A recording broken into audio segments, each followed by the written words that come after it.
Ang blouse pula, ang blazer pula. Sos, Mariosep. Terno. Ternich. Huwag kayong basta-basta umaamin na Bisaya kayo. Pag tinatanong kayo, may umiikot na killer ngayon. Pumapatay ng Bisaya. Talaga? May kwento kasi yun, natanggal sa trabaho. Paano? Ang pinalit Bisaya. Feeling niya na ano siya, na asulot. Si Inday, pinatay. Bakit? Bakit? Ang kaibigan ko si Inday nakita. Oh, Bisaya ka, sabi ni Inday, Hendy. Patay. Ito na, tumatawa na. Sumunod si Teresa. Sabi ni Teresa. Oh, sabi, Bisaya ka? Hindi. Ano pangalan mo? Teresa. Patay din.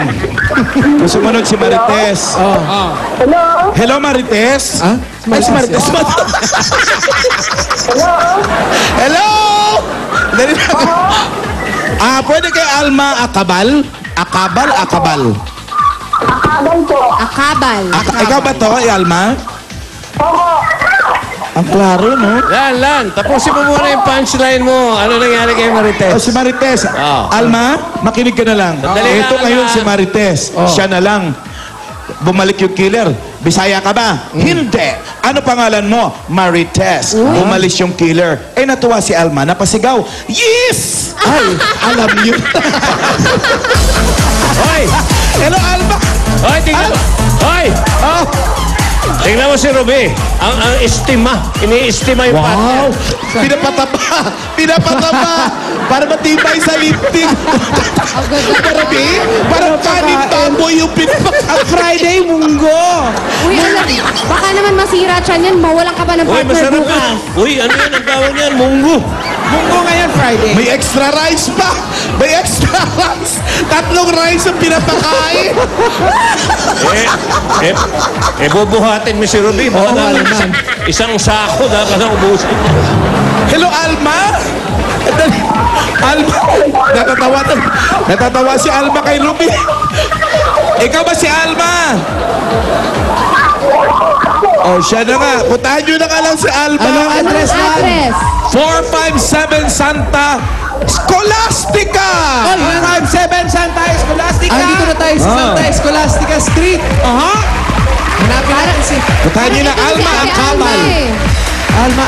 Alma? Alma Akabal. Ay, Alma, hindi. Kailangan na hanapin ka namin. Balikan mo na sa bahay Yan ba mo. yan? Hanapin ka namin. Lumapit! Ay, excited! Bumalik nga. Bumalik. Hoy, Alma! Biro lang! Ano ba itong ataw na to? Hindi mabiro. Bumalik nga. Layo pa pala ng bahay niya. Excited.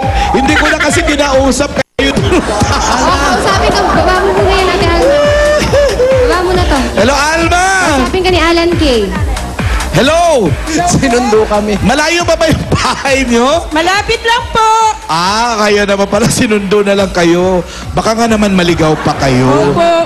Ang ganda ng buhok mo, bagong highlights. Yes. Opo. May asawa si Alma, no? Mayroon po. Siyempre. Hindi ka naman magkukulay ng ganyan kung single ka, di ba? Opo. May anak na. Opo, 4 po. Saan si mister? Nakakonfine po siya sa orthopedic. Sa? Orthopedic. Orthopedic. Opo. Napilay na ano nangyari kay mister? Tinamaan po yung spinal cord niya. Nahulog po siya sa building. Ha? Nahulog sa building? Paano nahulog sa building? Nadulas po siya eh. Anong ginagawa niya sa building? Carpenter po siya sa isang construction. Yung mga umaakyat-akyat sa building sa mga scaffoldings? Opo. Tapos, nadulas? Opo. Mga ilang floor ang kinahulugan niya? Second floor po. Buti mga second floor lang. Pero gano'n pa man, napilayan pa rin siya. Spinal cord po niya. Ako mahirap yun Delikado po yun. Ang kalahating katawan po niya hindi na po gumagalaw. Parang na-paralyze yung kalahati. Opo. Ate Alma, gano'n nakatagal si Mr. sa ospital? March po. Tapos, Magwa 1 year na. nakalabas po kami ng June. Pagka July po, binalik siya uli. Kasi masyado pong mababa ang kanyang, yung dugo po niya, nasalinan po siya ng 10 bag na dugo. So, mga mag-iisang taon na rin siyang parang half paralyzed, Alma? Opo. Simula mahulog siya, parang na-paralyze na agad yung Opo, kalahati? yung kalahating katawan. Ano sabi ng mga doktor? May chance pa raw na ka-recover? Sabi po, wala nang chance na makalakad siya. Pero ako po hindi nawawala ng pag-asa dahil Oo. ang ating Panginoon. Bata pa ba si Mister? Ilang taon si Mister? 52. Kung bata pa, may chance pa yun. Kailangan lang manggagaling sa kanya yung willpower na Opo. gusto niyang makalakad. Plus kayo rin, supportan niyo yun, Opo. syempre. Saan ang bahay niyo? Malapit lang po. Pwede ba kayong pumunta na ron? Opo. Tara, punta Sige. natin. Doon muna tayo sa Punta bahay mo. muna kayo ron. Kasi may dog dito sa ano. May dog. Kami ang dog pinapakain ni Ruby. Teach me how to doggy. Gutom yung bata, oh. Ang ganda ng highlights ni ma'am. Okay, Pakaka siguro nito pumila. pinag-tumbling yung siguro ng pinag-tumbling, kaya nagutom tuloy. Yan, aga yata pumila nito. Anong oras daw siya pumila, B? Ruby! 7 a.m. Pumila na sa labas? Hindi pa kumakain? Oo, hindi ka nahihiya eh. Kung makalamon sa TV, oh. Andito na kami, Alan K. Ay, ayan na yung bahay! Ito na yung bahay. Ni Alma! Ate Alma, mga anak niyo ho ba to? Mga apo? Sige po, ayo. Upo po kayo dito.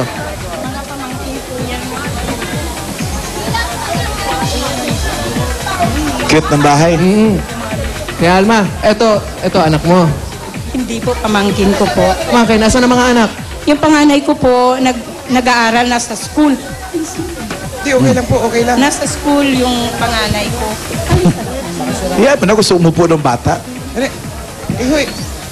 Nasa school ang panganay. Nasaan po yung college? iba? Yung isa, ang dalawa, yun po bunso ko yun, yung lalaki na upo dito. Tapos yung, ano po, yung isa, nandito din po, hindi pumasok. Yung panganay po, college na. Graduating po siya ngayon, nursing student po siya. Uy, maganda yan. Ano nga po, kasi talagang problema po namin dahil yung graduation fee niya. Tapos si Mr. nakaka-confine pa, hindi pa mailabas. Opo, sabi ko nga sa anak ko, yung, kasi nag-pictorial sila. Bali, yun po ang nabayaran namin. Sabi ko sa kanya kung ano, huwag na lang siya mag-march kasi wala kami bayad. Hindi siya uminig. Nasaan po ba yan si ano? Nasa school. Kawawa naman. Pero, Tanong nyo nga kung magkano ang graduation fee ba? magkano po Magkano bang po ang- graduation fee na kailangan ng anak niyo mag-graduate? 10,000 po, nabayaran namin 3,000 pa lang po. So, 7 pa. 7. Victoria. Eh, bigay nyo na agad kasi yung pinaiyak nyo agad si Alma eh. Bigyan niyo nga pang graduation. Bigyan agad. Agad-agad! Agad-agad. Oo. 10,000 pieces!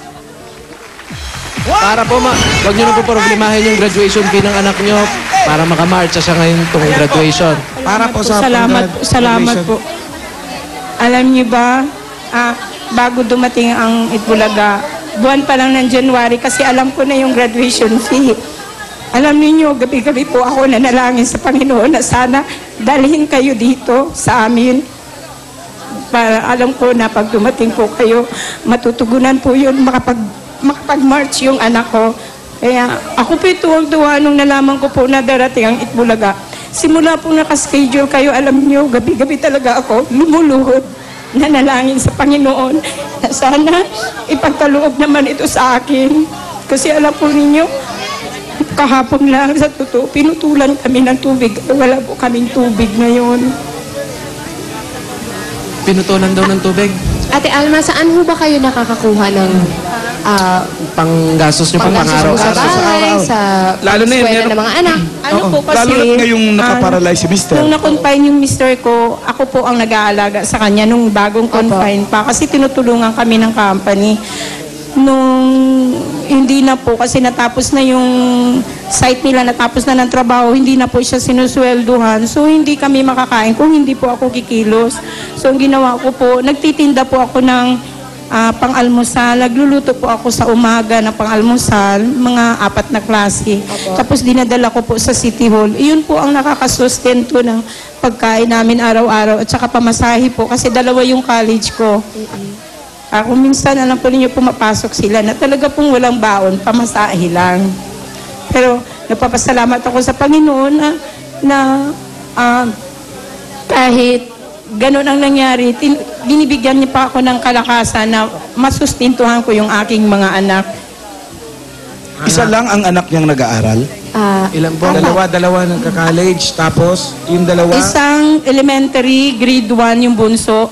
Yung kagagraduate ko po ng high school, hindi ko siya pinapasok kasi kung halimbawa, hindi siya ang pinabantay ko sa hospital kasi hindi naman pwede na ako dahil kung ako magbabantay, wala pong mangyayari sa amin. Bale, Ate Alma, 3 po ang nag-aaral yung anak. Opo. Yung isa po graduating.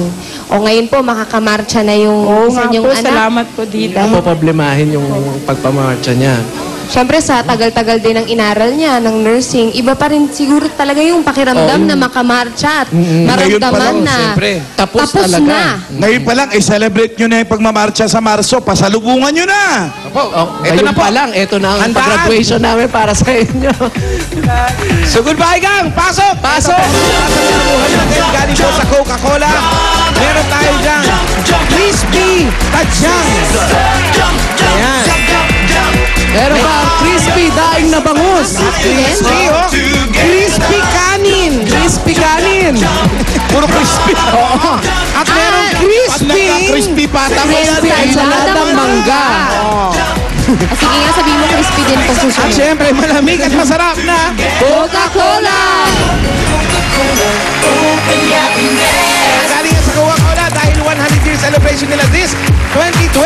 Meron pa kayong 10,000. 1, 2, 3, 4, 5, 6, 7, 8, 9, 10. Pasasalamat yan ng Coca-Cola sa pamilyang Pilipino na nagbubukas ng happiness sa kanilang tahanan. Tuloy-tuloy ang happiness kasama ang Coca-Cola. Open Coca-Cola, open happiness! At hindi lang yan, ito pa. Ate, meron pa po kayong regalo mula sa Pure Gold. Mga groceries po yan. Yung mga dilata, pang merienda, paggamit sa panluto po. Yan po. Ang baon ng mga bata. Pag-aaral. At meron pang kasamang 2 sakong bigas. Yan, lahat galing yan sa Pure Gold. Sa Pure Gold, always panalo. At meron pang kasamang 5,000. Salamat sa Panginoon. Salamat sa inyong lahat. Salamat po sa Itbulaga.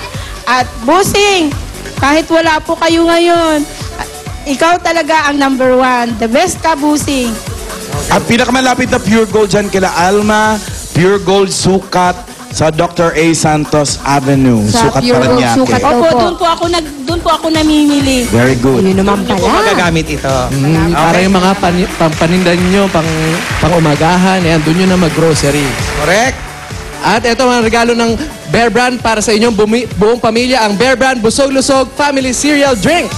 Yan ang nakakalusog at nakakabusog na cereal milk drink para sa buong pamilya. Masarap na, masustansya pa.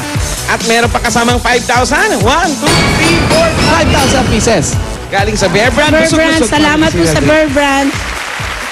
Maraming salamat at sa Itbulaga po, maraming salamat. Alam po ninyo kung wala ito, hindi ko nga po alam kung anong gagawin dahil nga sabi ko po naputulan kami ng tubig kahapon.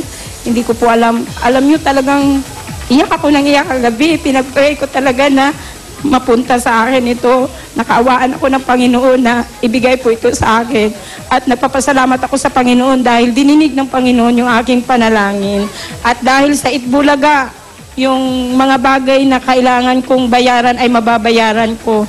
Salamat Itbulaga, salamat Busing. Salamat sa lahat ng staff ng Itbulaga. Ate Alma, hindi pa natatapos dyan. Hindi pa dyan, eto pa. meron pa. Meron pa. At para makapagsimula ka na ng negosyo, meron ka ding regalo mula sa Natasha. Ito po, pwede nyo pong pagkakitaan po ito. Aha. Meron po tayo dyan sapatos. May mga bags, ladies and gentlemen wear, menswear, accessories, mga makeup. Yan. At para makakuha ka ng freestyle tips para sa bonggang forma, mag-log on lang sa www.natasha.ph. Kaya style up na with Natasha Style Coach.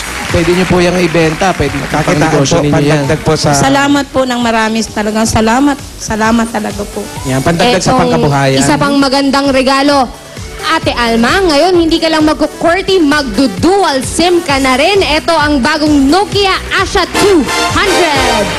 Ayan, para sa iyo yan. Tulad yan ng phone ni Enteng Cabisota at ni Bossing. Easy swap, kaya madaling magpalit ng SIM. Pwede ka pong mag-Facebook dyan at Twitter. Twitter. At, naku, eto na. Ayan ang paandar, broom talaga. Oh. Sige nga, Wally. Meron kang Suzuki GD110. Ang kabuhayan yan para sa inyong pamilya. Pwedeng pang-business at pwedeng pang-forma. Pa-forma pa yun, oh. At sa lahat ng Thank you po. Thank you.